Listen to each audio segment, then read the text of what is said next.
Ο χορός τικ παίζεται και σε γοργό και σε αργό ρυθμό.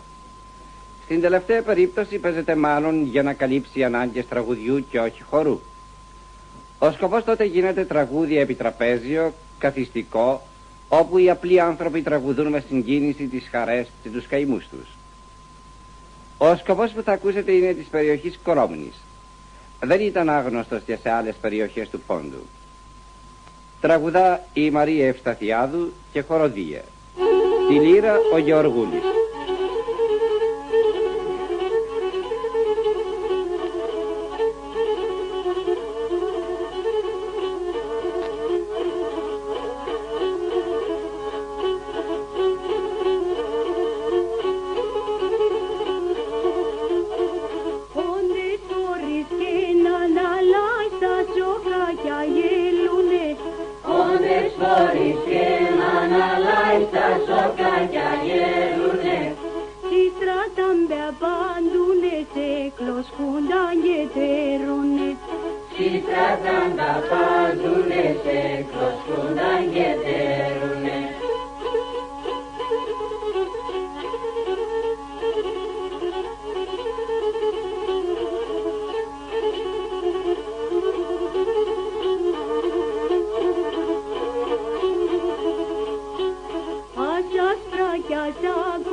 Πόσα καρδοπάνε κάψες και πόσα να στέναζε.